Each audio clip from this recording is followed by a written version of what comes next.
बड़ा मुश्किल है इस चित्त को परमात्मा तक ले जाना। पर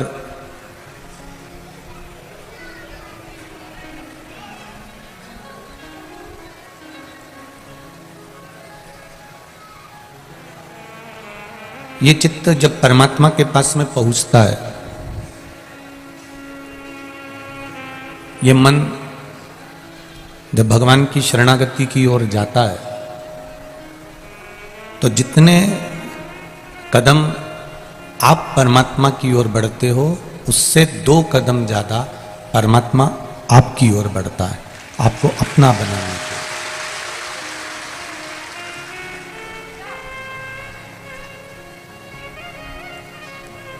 बछड़ा गाय के पीछे चलता है, पत्नी पति के पीछे चलती है, चेला गुरु के पीछे चलता है, और मेरा महादेव 1 लोटा जल चढ़ाने वाले के पीछे चलता है।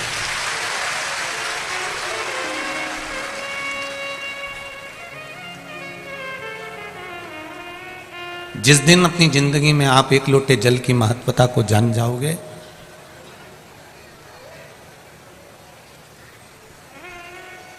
वो 1 लोटा जल का महत्व जिस दिन आपकी जिंदगी में आ जाएगा, उस दिन फिर आप कभी भटकोगे नहीं। कोई कह देगा कि वहां चमत्कार भी हो रहा है, तो आप नहीं जाओगे, क्योंकि आपको मालूम है कि 1 लोटे जल में वो चमत्कार है कि वो दुनिया में कहीं नहीं हो सकता।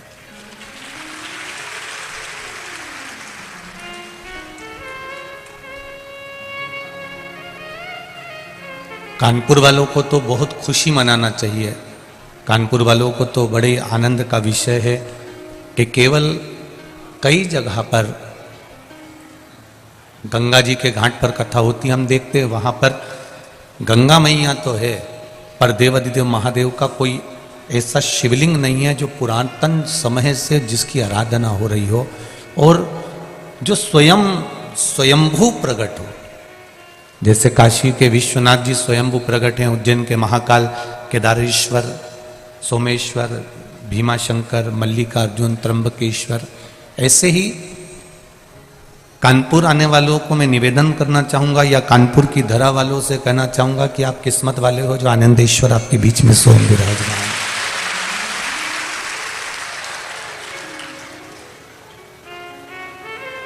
आपको साधने के लिए बैठे हो। हम कोई भी पुण्य का कार्य करते हैं तो सबसे पहले पंडित जी अगर रखते हैं पूजन की थाली में तो चावल रखते हैं। हम अगर कलश भी रखते हैं तो पहले उसके नीचे चावल रख देते हैं। हमारे यहाँ कोई शुभ कार्य होने वाला होता है तो हमारे यहाँ चावल का प्रयोग पहले किया जाता है।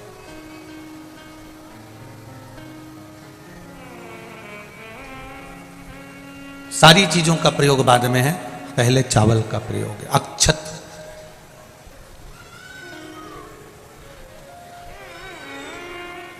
क्योंकि चावल में गुण होता है।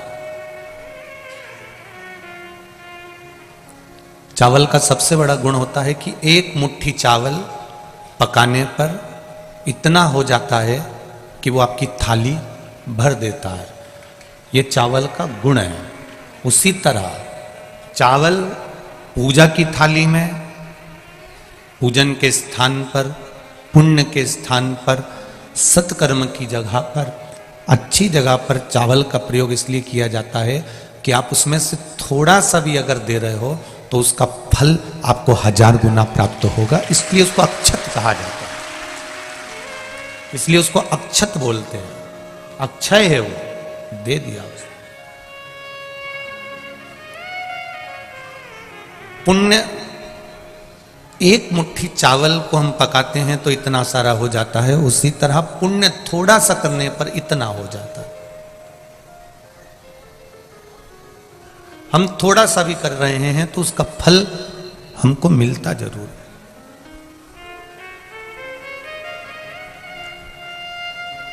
आप इतनी संख्या में, लाखों की संख्या में आप लोग कथा सुनने आ रहे हैं। जिनको छांव में जगह मिल गई वो बैठ गए, जो धूप में हैं वो भी बैठे हुए हैं, और कोई 2 बजे कथा चालू होती है तो तुम क्या 2 बजे धूप में आके थोड़ी ना बैठते हो। सुबह 8 बजे से 7 बजे से अपनी अपनी जगह संभाल संभाल कर बैठ जाते हो, जहां देखो वहां पर बैठे रहते हो।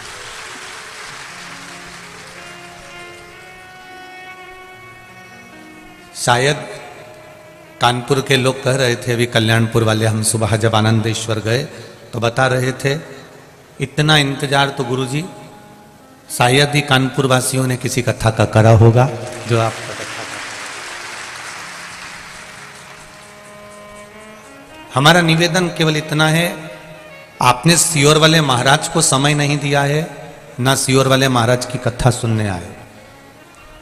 आप शिव महापुराण की कथा सुनने आए हो, और वो कथा कल्याणपुर में कराने वाला भी, देखो ये कथा तो कानपुर में है, पर कानपुर का भी क्षेत्र चुना मेरे भोलेनाथ जी तक, तो पहली कथा का चुना है कल्याणपुर। मेरे शंकर जी भी चाहते हैं कि इनका कल्याण हो जाए।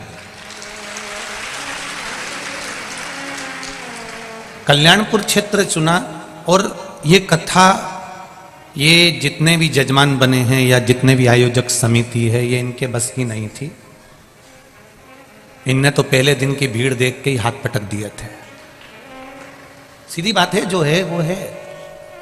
पर प्रशासन ने भी इनका कदम से कदम मिलाकर 2 कदम आगे चलकर पुलिस प्रशासन ने और यहां की प्रशासन ने साथ दिया। इनका साथ पत्रकारों ने, यहाँ के विधायक महोदय हुए, आमदार खासदार, अर्थात आपके यहाँ क्या बोलते हैं, महापौर आदिक आदिक जो भी हैं, उन्होंने पार्षद आदिक जो भी हैं, उनका बहुत सहयोग और कहीं ना कहीं किसी न किसी रूप में मिला।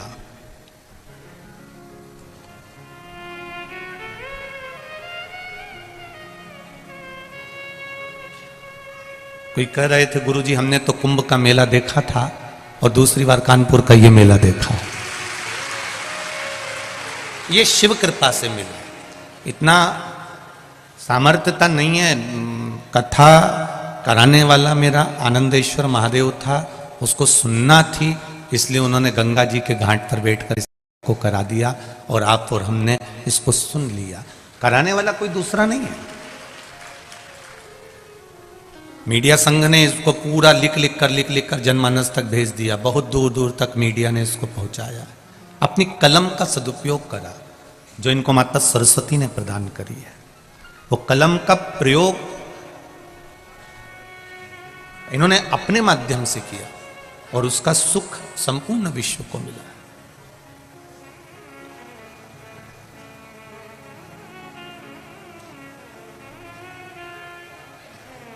आगे बढ़कर भगवत स्मरण की भक्ति को धारण करना, थोड़ा सा पुण्य, थोड़ा सा चावल पकाने पर ज्यादा हो जाता है, उसी तरह जैसे पुण्य थोड़े से ज्यादा होता है, उसी तरह पुण्य की शरण में पाप अगर रहता है तो पाप ज्यादा से थोड़ा हो जाता है।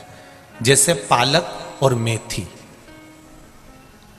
मेरी जीजियों जानती हैं, मेथी की सब्जी बनाओ, पालक की सब्जी बनाओ, इतनी सारी कढ़ैया भर के रख दो, वो इतनी सी हो जाए।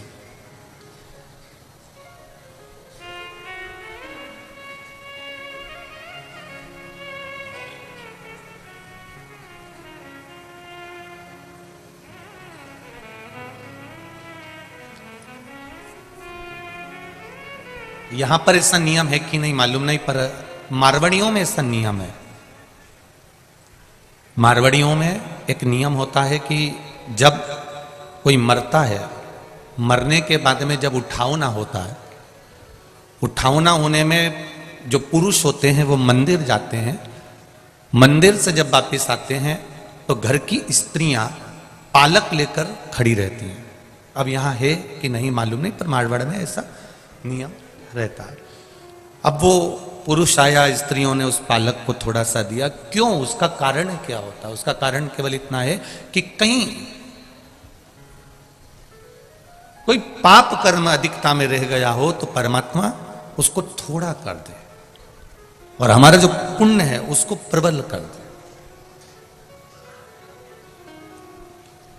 पुण्य की प्रबलता हो जाए और पाप थोड़ा हो जाए। महाराज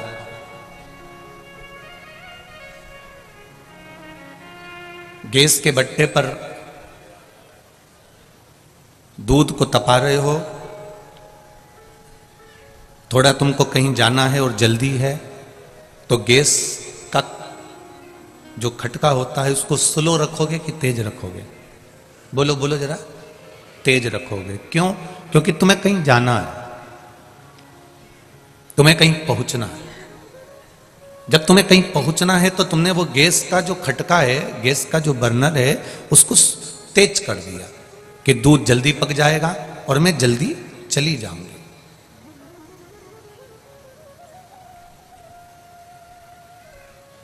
और अगर तुम्हें कहीं जाना नहीं है तो गैस का जो पॉइंट है वो स्लो रख दिया, मैं अब आराम से झाड़ू लगा के आती हूँ, कपड़े धो के आती हूँ, स्नान करके आती हूँ, तब तक ये दूध तक जाएगा, इतनी देर में मैं आ जाऊंगी।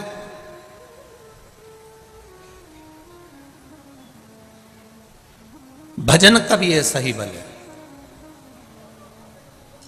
आप अगर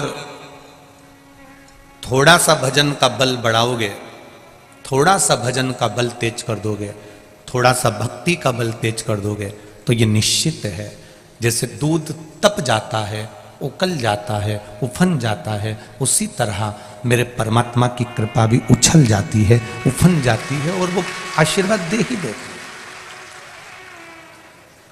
अपने भजन के बल को बढ़ाने का थोड़ा सा प्रयास करिएगा, ज्यादा नहीं। हम फिर कहेंगे गाय के पीछे बछड़ा चलता है, पति के पीछे पत्नी चलती है, गुरु के पीछे चेला चलता है, और जो जल चढ़ाता है देवाधिदेव महादेव को, एक लोटा जल जो अपने घर से लेकर जा रहा है, मेरा महादेव उसके पीछे पीछे चलकर उसका कल्याण कर देता है। वो निश्चित है।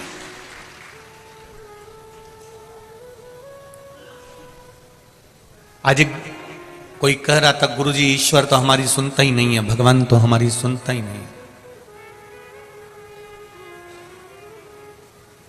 हम कहते हैं क्यों नहीं सुनता?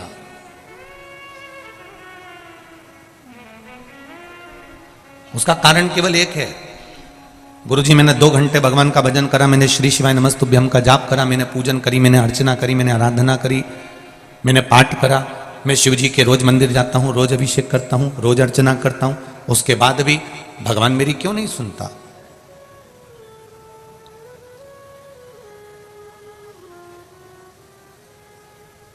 तुम 24 घंटे तुम्हारे पिता के साथ में रहते हो। मेरा बच्चों से निवेदन है, जो बच्चे कहते हैं भगवान हमारी नहीं सुनता, एक बार पशुपति व्रत करने के बाद तुम्हारा यह मन होता है कि मैंने जिसके लिए करा वो मेरा काम हो जाना चाहिए। होता है? ऐसा नहीं कर रहे कि नहीं होता, होता है।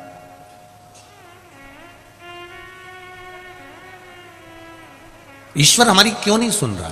हमने पूजन करी, आराधना करी, अर्चना करी, पशुपति व्रत करे, जल चढ़ाया, धूप बत्ती लगाई, अगरबत्ती लगाई, सब करा हमने, फिर भगवान दिया भी लगाया हमने, भगवान ने क्यों नहीं सुना? मैं उनसे कहना चाहूंगा जो लोग कहते हैं कि ईश्वर हमारी क्यों नहीं सुनता, जो कहते हैं कि ईश्वर हमारी नहीं सुनता, मैं उनके लिए कहना चाहूंगा, मैं उनके लिए बोलना चाहूंगा कि एक बात का ध्यान रखिएगा, बेटे के साथ में बाप हर पल हर घड़ी रहता है, बेटा और बाप दोनों साथ में रहते हैं, उसके बाद भी बेटे पर बाप का अंतिम समय जब आता है, तब जब सोचता है कि मैं बीमार पड़ गया, तब बाप अपने बेटे पर पूर्ण भरोसा कर कर सारी जायदाद पे सिग्नेचर करता है। क्या इससे पहले कर देता है क्या? कि तुम 2, 4, 8 साल पिता के साथ में रहे, 10 साल साथ में रहे और वो तुमको अपना मकान दे देगा, अपनी दुकान दे देगा, अपनी जमीन दे देगा, अपनी जायदाद दे देगा? नहीं देगा इतनी जल्दी। जब तक वो ये जान नहीं लेगा कि विश्वास पक्का हुआ कि नहीं हुआ, तब तक वो नहीं देगा अपनी जायदाद। अपना जो धन है, अपना जो वैभव है, वो जब तक नहीं देगा जब तक कि वो देख नहीं लेगा कि ये इसको विश्वास जागा कि नहीं जागा। आप एक बार पशुपति व्रत करें, मान लो अगर काम नहीं हुआ तो दूसरी बार ये विचार कर कर करना कि मेरे महादेव मेरी पूजन में कौन सी कमी रह गई, आप आए नहीं और सुबह हो गई, क्या कमी थी मेरी पूजन में बाबा, कुछ तो रह गया होगा।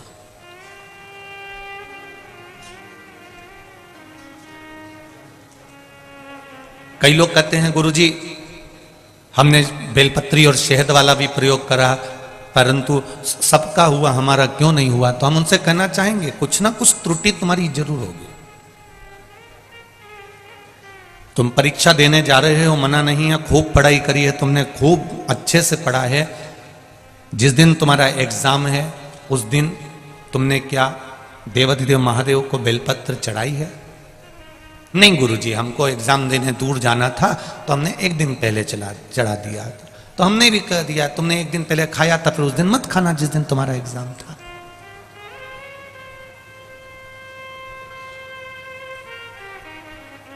जिस दिन तुम्हारा एग्जाम है आप पढ़ाई करो, दिल से करो, उसके साथ में एक पत्र आया।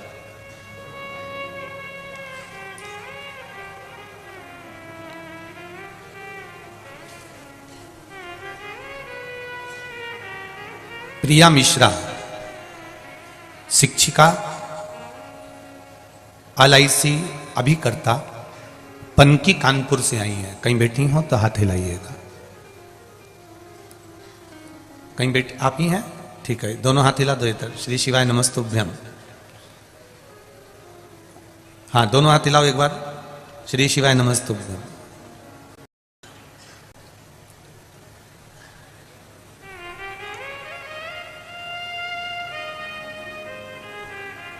मैं क्या वर्णन करूं गुरुदेव,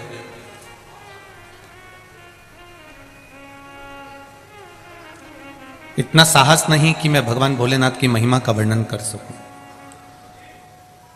माइक पहुंच सकता है क्या वहां तक? माइक चले जाएगा? पहुंचाओ जरा, जल्दी जल्दी पहुंचाओ।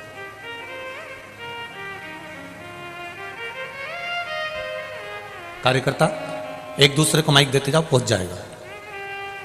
हाँ हाँ, पहुंचाइए, एक दूसरे को दे दो, दे दो, यहीं दे दो एक दूसरे को। हाँ, एक दूसरे को तो बढ़ाते जाओ। हाँ, दो, बढ़ाइए। हाँ, देव, यहीं देव बाबा, कहाँ ले जा रहे हो? हाँ, देव, नीचे लेडीजों को दे दो, वो तो बहुत समझदार है मेरी माता है, वहीं बैठे बैठे ही बढ़ा देगी, खड़े होने की जरूरत ही नहीं पड़ेगी। हाँ, देते जाओ, देते जाओ, जरा उधर पहुंचाओ। हाँ, देते जाओ उधर, बाकी की बैठते जाओ आप लोग। हाँ, बढ़ा जाओ, देते जाओ उधर। हाँ, देते जाइए। श्री शिवाय नमस्तुभ्यम गुरुजी। श्री शिवाय नमस्तुभ्यम। दीदी कैसे हैं आप? बहुत अच्छे हैं। कहाँ से आई हैं? मैं पनकी से आई हूँ। पनकी कानपुर। हाँ, पनकी में कहाँ रहती हैं? पनकी गंगागंज रहती हूँ, गणेश शंकर विद्यार्थी नगर। अच्छा, क्या नाम है आपका? प्रिया मिश्रा नाम है मेरा। आप बड़ी प्रसन्न दिख रही हैं और बहुत अच्छी बातें आपने इस पत्र में लिखी मेरा है। रोम रोम खिल रहा है गुरुदेव, मैं बखान नहीं कर सकती अपनी आपने वाणी से कुछ भी। वर्णन करा है मेरे दो भाई श्याम और निहाल जी, निवासी विधापुर, दोनों बच्चों ने एयरफोर्स का एग्जाम दिया जी। आपके बताए गए उपाय बेलपत्र वाला शहद लगाकर जाने से दोनों लोगों को बहुत अच्छे नंबर सफलता के लिए मिले हैं जी। अब ये बताएं कि एग्जाम तो दिया थे जी, उसके बाद में काम अटक गया था जी। उनका। गुरुजी एग्जाम दे के आए, बहुत अच्छे नंबर मिले, लेकिन जब मेडिकल हुआ और रनिंग वगैरह हुई, दौड़ हुई, तो उसमें इन लोगों को ऐसा महसूस हुआ सब कुछ इतनी आसानी से होता चला गया मानो बाबा सब कुछ कर रहे हों। मेरा एक भाई तीसरा चौथा अटेम्प्ट था और एक भाई का पहला अटेम्प्ट था। मेडिकल में एक भाई को तो आंखों की थोड़ी सी प्रॉब्लम बता दी, उसमें भी उसने तुरंत मेडिकल क्लियर कर लिया, और एक भाई के 8 दांत खराब बता दिए और 5 किलो वजन कम कर बता दिया। फिर भोलेनाथ जी ने क्या किया वो बता दो। 15 दिन का टाइम दिया, सब लोगों के मन में निराशा आ गई, लेकिन मेरे अंदर एक जोश था, नहीं मेरे भैया आएंगे करेंगे आके। भोलेनाथ से मैंने अपना भाई बहन का रिश्ता बना के आपने लिखा इसमें मैंने श्री शिवाय नमस्तुभ्यम का जाप मेरे पूरे परिवार ने करना प्रारंभ कर दिया, बच्चा बच्चा, और एक लोटा जल हम दोनों भाइयों को ले जाकर शिव जी को चढ़ाना प्रारंभ कर दिया। जी, बच्चा बच्चा जहाँ पर जो था वो वहीं से बैठकर श्री शिवाय नमस्तुभ्यम का जाप कर रहा था, और मानो अंदर स्वयं बाबा सब कुछ कर रहे हो। इतनी जल्दी सिलेक्शन लेटर हाथ में लेके बाहर जय हो ये दोनों। अब आपका दोनों भाइयों का सिलेक्शन लेटर हाथ में आ गया और बाबा ने कृपा कर दी। हर हर महादेव, बहुत बहुत बधाई आपको। आपको इंडियन एयरफोर्स में दोनों भाइयों की सर्विस लगने की बहुत बहुत बधाई। बैठिए। श्री शिवाय नमस्तुभ्यम। ये शिव है,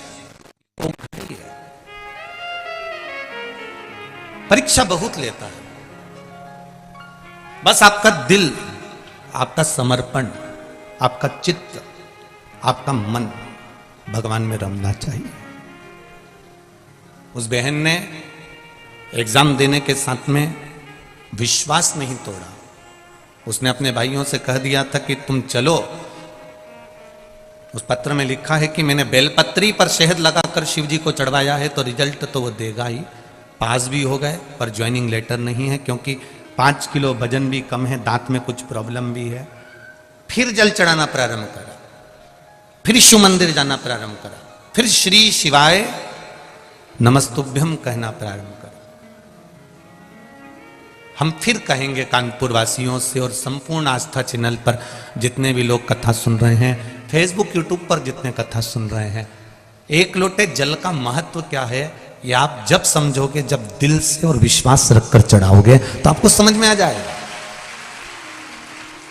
विश्वास मत टूटने देना, विश्वास मत डिगने देना। भरोसा जब डिगता है, भरोसा जब टूटता है, तो फिर वो किसी काम का नहीं रहता। प्रहलाद से पूछा गया था कि इस खंबे में तेरा भगवान है, वो प्रहलाद ने कह दिया था खंबे में भगवान है।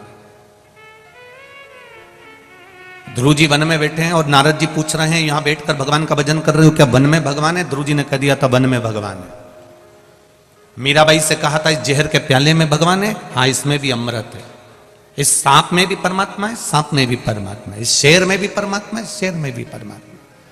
नामदेव जी ने कह दिया था कि इस स्वान में, इस कुत्ते में भी परमात्मा का निवास है, तो घी की रोटी मैं दूंगा इस स्वान को। रामकृष्ण परमहंस जी स्वामी विवेकानंद जी से कहते हैं घट घट में परमात्मा समाया हुआ है, उसको प्रकट करने का तरीका आपको आना चाहिए।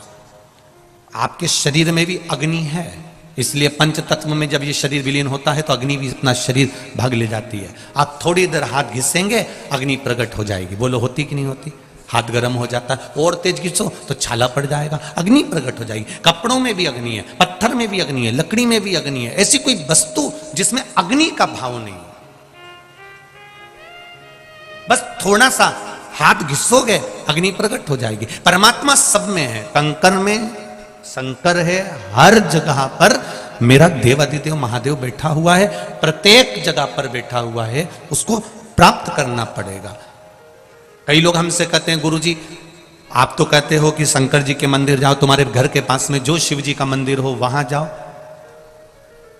आप कभी ये क्यों नहीं कहते कि आप सीहोर आओ, कुबेरेश्वर धाम आओ? जब तुम्हारा अच्छा कर्म, जैसे ये हमारे लोग जितने भी यहाँ पर बैठे हुए हैं ये अच्छे से जानते हैं, जब किसी गांव में कोई घटना घटती है ना, कोई गांव में अगर किसी का एक्सीडेंट हो जाता है, किसी गांव में अगर कोई आग लग जाती है, किसी गांव में अगर कोई छोटी सी घटना घट जाती है, कोई मकान टूट गया, कोई गिर गया, पड़ गया, तो उसको डायरेक्ट कानपुर के हॉस्पिटल में लाके नहीं पटकते हैं। पहले उसको प्राथमिक उपचार के लिए गांव का जो हॉस्पिटल होता है पहले उसमें रखते हैं। बोलो जी सही है कि गलत है? डायरेक्ट उसको गांव से शहर नहीं लाएंगे, पहले जो हॉस्पिटल गांव में है पहले प्राथमिक उपचार उसको गांव में दिया जाएगा, और प्राथमिक उपचार देने के बाद में फिर उसको पट्टी वगैरह करने के बाद, इंजेक्शन वगैरह लगाने के बाद गांव में जो डॉक्टर होगा वो देख लेगा, हॉस्पिटल का डॉक्टर देखकर फिर कह देगा इसको हमने कानपुर रेफर कर दिया, हमने इसको ग्वालियर रेफर कर दिया, हमने इसको भोपाल भेज दिया, हमने इसको इंदौर, हमने इसको दिल्ली भेज दिया, हमने इसको मुंबई भेज दिया। पहले प्राथमिक उपचार करेगा। गांव में अगर कोई घटना घटी है तो गांव का ही जो हॉस्पिटल होगा, गांव का ही जो डॉक्टर होगा वो चेक करेगा, वो उपचार देगा, और उपचार देने के बाद में फिर उपचार देने के बाद में वो फिर उसको बड़े हॉस्पिटल में भेज देगा, बड़े हॉस्पिटल में रेफर कर देगा। बोलो रे कानपुर वालों सही है कि गलत है?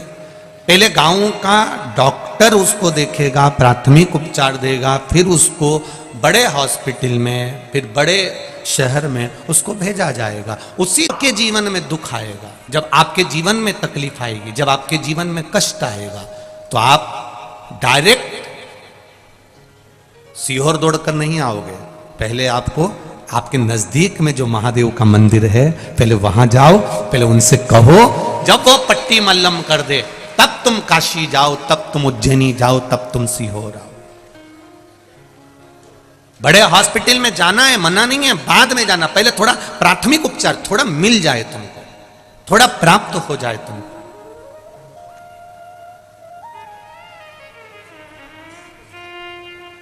हम कथा करवाने वालों से हमेशा कहते रहते हैं कि कभी कर्जा रखकर कथा मत करवाना, कभी कर्जा लेकर कथा मत कराना।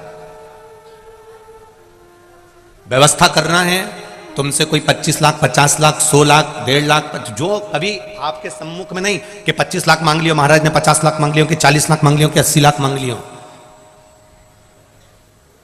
कर्जा रखकर कथा मत करवाना। कथा करवाना तो तुम्हारे पास में जब मेरा देव अधिदेव महादेव, और अभी भी कह कर जा रहा हूं कानपुर वासियों के लिए, जब मेरा बाबा तुम्हारे मन में अगर बात आ जाए कि मुझे भी कथा कराना है, तो मेरे बाबा से एक बार दिल से कहना, बाबा इतना देना कि एक बार मैं भी कथा कराऊं, तो देगा, निश्चित है वो देगा। कथा तब कराओ जब वो दे दे, कर्जा लेकर नहीं। कभी बेटी नहीं कहती अपने पापा से कि पापा तुम कर्जा लेकर मेरी शादी करना, क्योंकि बेटी को मालूम है जिंदगी भर पटा पटा कर मर जाएगा मेरा बाप। मेरा पिता दिन भर देता रहेगा, चुकाता रहेगा, कहां से लाएगा मेरा पिता, कहां से लाएगा। कर्जा रखकर ना तो कथा करवाई जाए और ना विवाह किया जाए। जितना अपना चादर है, भगवान से कहो मेरे घर में बेटी तूने दी है तो शादी भी तू ही करेगा। आप एक बार बोलो तो सरी देव अधिदेव महादेव से, बेटी तूने दी है तो विवाह भी तू करेगा। और यहाँ बेटी की माताएं भी बैठी होंगी, बेटी के पिता भी बैठे होंगे, जिन्होंने अपनी बेटियों की शादियां करी होगी और बेटे की शादी करी होगी। बेटी की शादी में कहां से धन आया होगा और कैसे खर्चा हो गया होगा, यहाँ बैठे हुए लोग भी बता सकते हैं कि दिल से भगवान ने दिया और उनने दिल से करा। पूरे परिवार वाले सोचते रहेगा कितना पैसा कहां से आ गया, बेटी की शादी कैसे कर दी, कैसे विवाह कर दिया।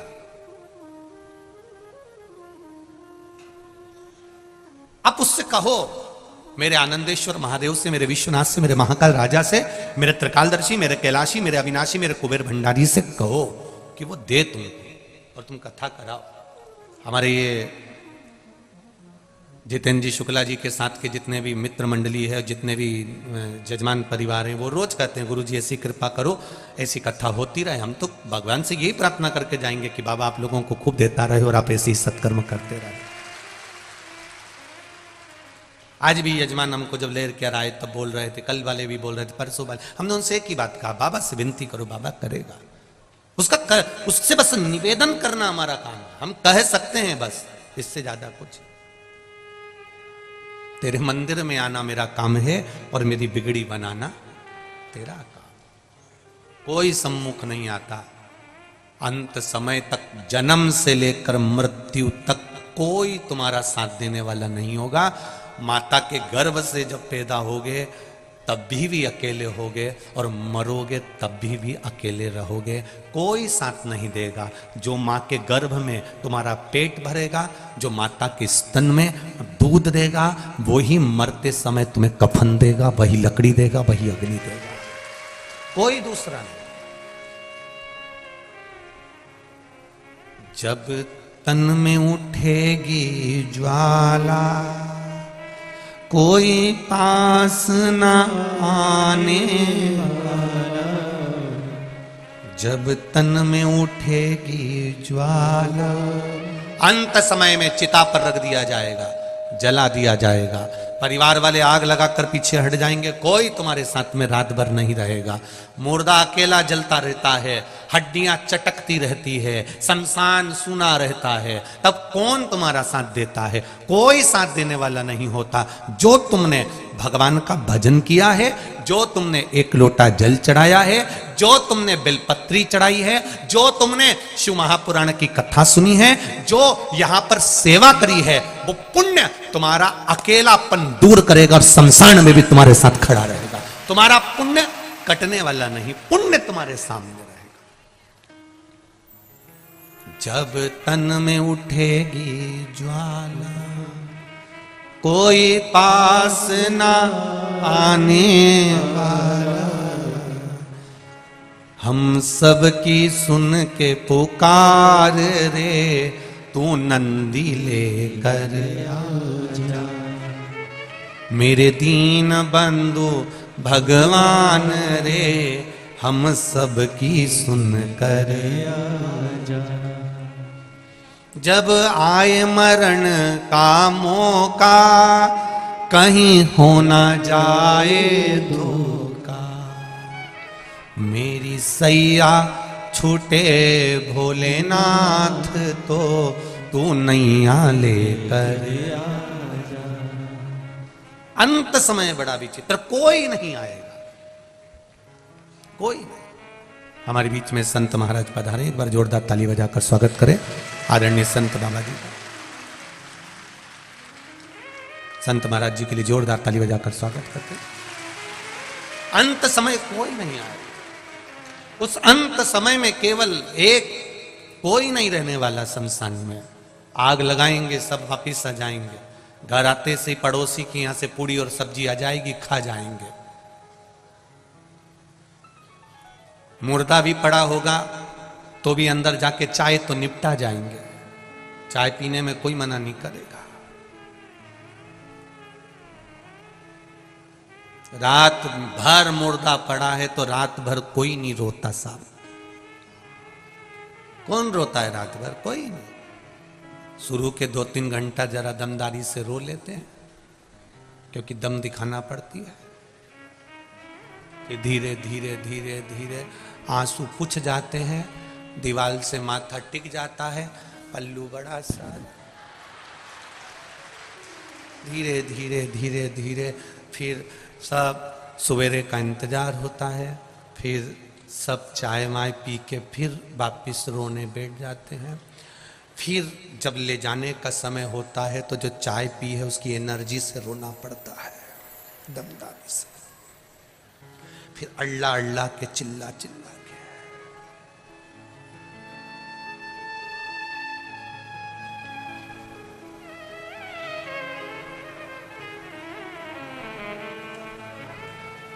सब वो कहते ना, एक राजा के लड़के के 4 मित्र थे। एक 24 घंटा साथ रहने वाला,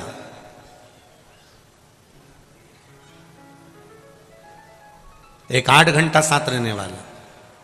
3 मित्र थे, एक 24 घंटा वाला, एक 8 घंटे वाला, एक कभी कभी मिलने वाला। राजा का लड़का उनके साथ रहता था, 24 घंटे साथ रहता था। राजा ने सूचना कर दी अपने नगर में, मेरे लड़के को अगर कोई रखेगा तो उसको मृत्यु दंड मिलेगा। लड़का और लड़के को निकाल दिया घर से बाहर। लड़का रोते रोते अपने 24 घंटे साथ रहने वाले मित्र के पास गया। मित्र, तू मेरे साथ 24 घंटे रहता है, तू तो मेरा साथ दे दे। 24 घंटे वाले ने पानी की भी नहीं पूछी और भगा दिया। चल निकल यहां से, तेरे पिताजी मुझे भी मृत्यु दंड दे देंगे, मुझे मरना नहीं है, निकल जाओ यहां से। 24 घंटे वाले को निकाल दिया। 24 घंटे वाले ने निकाल दिया। रोता हुआ 8 घंटे वाले के पास गया। उसने सोचा 8 घंटे वाला क्या साथ देगा जब 24 घंटे वाले ने नहीं दिया। 8 घंटे वाले के पास गया तो 8 घंटे वाले ने भी पानी तो पिलाया, थोड़ी देर बिठाया, पर कह दिया मैं साथ नहीं दे सकता, तुझे जाना पड़ेगा, तेरा पिताजी हमको भी मृत्यु दंड दे देगा, मर जाएंगे हम, जा। उसने निकाल दिया। उसने कहा जब 24 घंटे साथ रहने वाले ने साथ नहीं दिया, 8 घंटे वाले ने साथ नहीं दिया, तो कभी कभी मिलने वाला क्या साथ देगा। गया वो कभी कभी मिलने वाले के पास। उसने कहा बहुत दिनों के बाद आया रे, सालों हो जाती है तू तो आता ही नहीं है। हाँ मित्र, बस आया हूं तेरे यहां रहने के लिए। मेरे पिताजी ने पूरे नगर में सूचना करी है, जो मेरे बेटे को रखेगा उसको मृत्यु दंड दिया जाएगा। कभी कभी मिलने वाले ने कह दिया तू चिंता मत कर, तू मेरे पास रहे, तेरा पिताजी अगर मुझे मारेगा तो मैं मरने को तैयार हूं, तू तो आराम से रहे मेरे पास में, खा पी मौज कर। कभी कभी मिलने वाले ने अपने पास रख लिया। राजा को सूचना मिली, उसने उसको बुलाया, पूछा तुमने मेरे बेटे को रखा? हाँ। तुम्हें डर नहीं है? नहीं है। राजा ने अपने लड़के को राजपाट दे दिया, जो कभी कभी मिलने वाला था उसको मंत्री बना दिया। कभी कभी मिलने वाले को मंत्री बना दिया, राजपाट राजा के लड़के को दे दिया। यह समझने वाली बात है कि राजा के लड़के के 24 घंटा, 8 घंटा और कभी कभी वाले मित्र कौन थे, तो हम समझें 24 घंटा साथ रहने वाला, इस आत्मा के साथ रहने वाला ये शरीर है। जब प्राण छूटता है तो सबसे पहले ये शरीर साथ छोड़ता है। इसके ऊपर कितना खर्चा करा तुमने 24 घंटा, एक से बढ़कर एक साबुन से नहाए, एक से बढ़कर एक क्रीम लगाया, एक एक घंटे तक धागे से।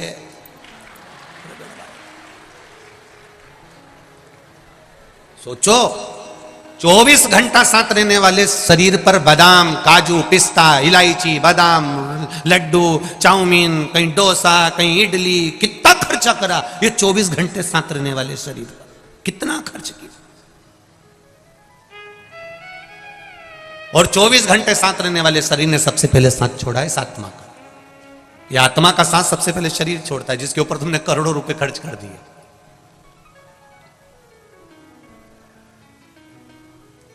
करोड़ों रुपए जिसके ऊपर खर्च करा, उसने सबसे पहले साथ छोड़ा।